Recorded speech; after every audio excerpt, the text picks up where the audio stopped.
بسم اللہ الرحمن الرحیم۔ حضرت دانیال علیہ السلام ایک دن ایک جنگل میں چلے گئے جہاں آپ کو ایک گنبد نظر آیا اور آواز آئی، دانیال ادھر آؤ۔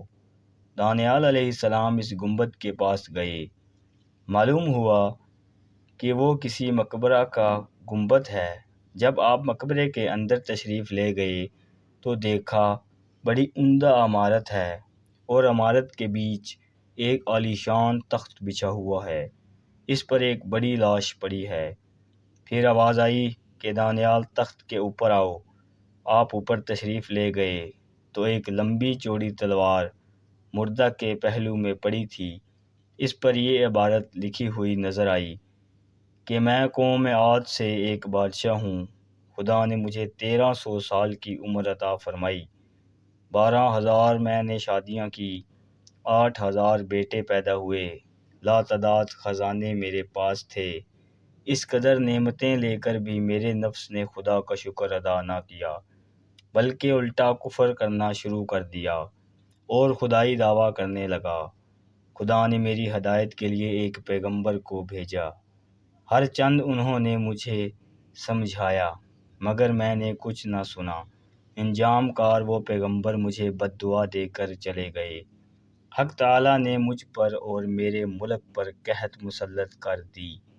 جب میرے ملک میں کچھ پیدا نہ ہوا تب میں نے دوسرے ملکوں میں حکم بھیجا کہ ہر قسم کا غلہ اور میوہ میرے ملک میں بھیجا جائے۔ میرے حکم پر ہر قسم کا غلہ اور میوہ میرے ملک میں آنے لگا، لیکن جس وقت وہ غلہ یا میوہ میرے شہر کی حدود میں داخل ہوتا وہ مٹی بن جاتا اور ساری محنت بیکار جاتی اور کوئی دانہ مجھے نصیب نہ ہوتا۔ اسی طرح 7 دن گزر گئے، میرے قلعے سے ساری اہلائی مولائی، سارے بیوی بچے سب کچھ بھاگ گئے۔ میں تنہا قلعے میں رہ گیا، سوائے فاقہ کے میری کوئی غذا نہ تھی۔ ایک دن میں نہایت مجبور ہو کر فاقہ کی تکلیف میں قلعہ کے دروازے پر آیا۔ وہاں مجھے ایک شخص نظر آیا جس کے ہاتھ میں غلہ کے کچھ دانے تھے جن کو وہ کھاتا چلا جاتا تھا۔ میں نے اس سے جانے والے سے کہا، ایک بڑا برتن بھرا ہوا موتیوں کا مجھ سے لے لے اور یہ اناج کے دانے مجھے دے دے، مگر اس نے نہ سنی اور جلدی سے ان دانوں کو کھا کر میرے سامنے سے چلا گیا۔ انجام یہ ہوا کہ اس فاقے کی تکلیف سے میں مر گیا۔ میری نصیحت ہے، جو شخص میرا حال سنے وہ کبھی دنیا کے قریب نہ آئے۔